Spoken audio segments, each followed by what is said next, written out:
Our sign language interpreter tonight is Maresha Owiti. Now, it's another 5 years in office for Yoweri Museveni as he clinched the Uganda 2016 elections. Museveni was declared the winner amid claims of rigging from the opposition. His closest rival, Kizza Besigye, immediately announced that he would not accept the results. And we'll have details of that story a little bit later in this broadcast. But let's move on to the Jubilee Coalition staged a public rally in Kericho just a day after KANU's Kapkatet meeting. Deputy President William Ruto dismissed KANU leaders' claims that Jubilee has been dislodged in the Rift Valley. Murimi Mwangi now brings us the latest intrigues in the battle for supremacy in Kericho County. Barely a day after the Jogoo party sounded the warning crow at Kapkatet Stadium, laying claim to the hotly contested Kericho senatorial seat, the Jubilee Brigade, led by Deputy President William Ruto, landed in Kericho with a bang, spoiling for a fight of verbal missiles with the Jogoo party. Mtu anaenda upinzani kwa bahati mbaya. Hawa wengine wanasema tupange tuende upinzani makusudi. Kwani wanaona sisi ni wajinga? Sisi hatutarudi nyuma kupigana na ufisadi.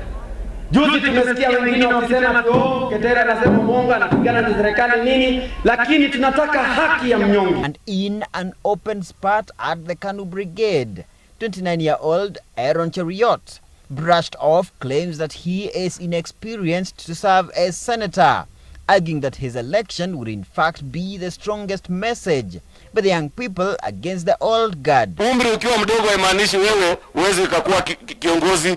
Jubilee ni chama ambaye ilisema inawapatia nafasi kila mtu. Na sasa kijana amesimama mbele yenu na amesema ako tayari kupiga kazi. Mimi siendi Senate kufanyia kazi serikali. Hapana. Mimi naenda kuwafanyia kazi. With just over 3 weeks to the Kericho senatorial by-election, the fierce campaigns have slowly turned into a test of might between the Jogoo party that wants to crow in victory on March 7th and the Jubilee coalition that wants to bask in the jubilation of clinching this seat for a second time. Murimi Mwangi, KTN News in Kericho. Let's recap our top story, and it's another 5 years in office for Yoweri Museveni as he clinched the Uganda 2016 elections. Museveni was declared the winner amid claims of rigging from the opposition. His closest rival, Kizza Besigye, immediately announced that he would not accept the result.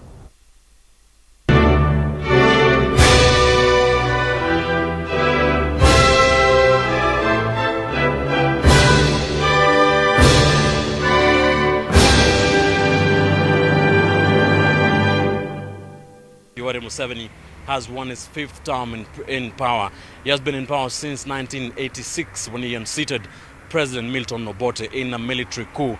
And today's announcement means Museveni will be in power until the year 2021. The chairman of the Electoral Commission, Dr. Badru Chigundu, made the announcement at exactly 4 p.m. here right behind me at the National Tallying Center at the Mandela National Stadium in Nambole. The Commission declares Yoweri Kaguta Museveni elected President of the Republic of Uganda at the presidential election held on 18th February 2016. So following the announcement of the final tally of the results, I did hit the streets of Kampala to find out just what is happening, and there is no celebration, there is no jubilation, there is no song and dance. Perhaps a picture of the political situation here in the capital Kampala and perhaps in the wider Buganda region. Let's take a look. Let's find out how some Ugandans or residents of Kampala feel about the election results today. Sir, what is your name and what is your take on the election results? By the names, I'm called Peter Wamichi, but I'm not fine with the results which are coming from that President Museveni is the president now of Uganda, according to the situation. For me, I don't believe that, because there have been a lot of inconvenience in these elections. The boxes were brought very late in the evening. There are also some centers which were cancelled. People didn't express their side because of the delays of the government. So this was not clear. and maybe we shall wait for the next time. We Ugandans, we need change. Kama yeye nasinda, mimi nasema kwamba hakuna mtabu. Mimi napenda yeye. Museveni is a dictator. We are fed up of Museveni. We want a change. Now we are waiting for the final say from Dr. Kizza Besigye. If he says we demonstrate, we come on the street, we are ready to face it. Earlier in the day, various election observer missions did issue their preliminary reports on the way the 2016 elections in Uganda was conducted. The European Union mission issuing a hard-hitting statement alluding to what it called harassment of opposition candidates as well as supporters by the state and use of excessive force by the police. The police stormed FDC's party headquarters using tear gas and arrested the flag bearer Dr. Kizza Besigye and the party leadership. This arbitrary use of force by police is unacceptable. An election in a democracy should be conducted in a free atmosphere and not in an atmosphere of fear. And as well, we are really concerned about many reports of intimidation of citizens, but as well of candidates and their supporters. The 2016 general election in Uganda was seen as a battle between longevity, consistency, and status quo on one hand, and a quest for change on the other. The issue of third-termism by African presidents has been a big debate in world politics, and Museveni has been mentioned on several occasions. While Yoweri Kaguta Museveni has won a fifth term in office, and the National Resistance Movement, NRM, has come out on top again. And Dr. Kizza Besigye and those yearning for change in Uganda again will have to wait. Ben Kitili, KTN News, Kampala, Uganda.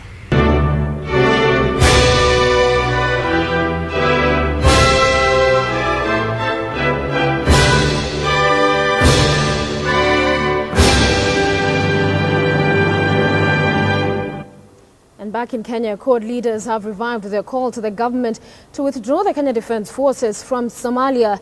They spoke in Bondo at the burial of the party's vice chairman in Kisumu County, Dave Okwach. What is the Kenya Army doing in Somalia when the Somalia Parliament has passed a resolution telling them to leave Somalia? What are they doing in Somalia when the Somali government, which they went to protect, has told them in no uncertain terms to leave and come back to Kenya? You must tell us whether in Somalia is a war of necessity or a war of choice. But I know he is not well learned in military logistics. He may not understand what I'm saying, but it is important, if he is the commander-in-chief, to understand what the war in Somalia is about. We must fight Al-Shabaab, but we must be tactical about it. The USA is also fighting Al-Shabaab. Why don't they have their troops in Somalia? Why don't they have American troops in Somalia? Why did they withdraw them from Somalia? Why do they have a timetable in Iraq? They withdrew from Iraq, they still war in Iraq. They withdrew from Afghanistan, they still war in Afghanistan. Why? Because American national self-interest dictated that he must retreat from Iraq. So we have our own Kenyan national interest. That's why you asked Jubilee to come up with a timetable.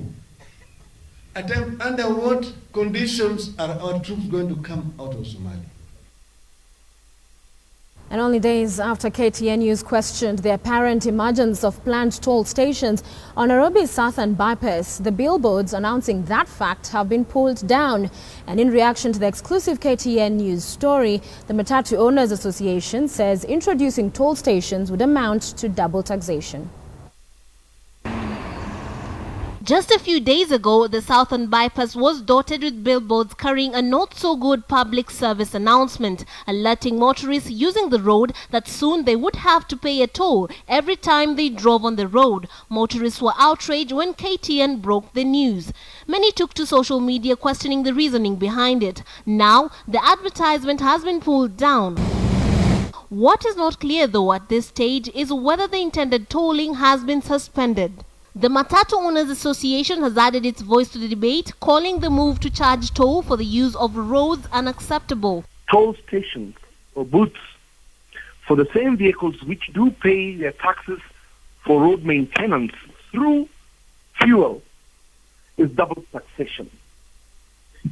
It's unfortunate. Motorists, Matatu Owners Association chair says, are already heavily taxed through fuel levies, and tolling thus amounts to double taxation. And then there's the question of addressing traffic congestion. Will having trucks lining up at toll station have counterproductive effects on smooth traffic flow? Obviously lazima itu affect, sababu na kitu ya kwanza italeta jam. Sababu unaona mali kuna hizo ma toll booths hii huleta jam sana, so ita consume time sana, alafu hata business enda chini. Corruption is another concern among road users, with some concerned that toll stations will become fodder for the corrupt. Are actually causing a lot of expenditure to the consumer by causing a lot of queues around these toll stations for trucks from Mombasa to other parts of the country. That alone is actually costing this country a lot of money in terms of corruption. Just a few days ago, the billboard behind me bore the promise of toll booths coming soon. The Kenya National Highway Authority has remained mum on the subject, maintaining that it will clarify on Tuesday. But if this is anything to go by, something has clearly changed. Trix Ingado, KTN News, Nairobi.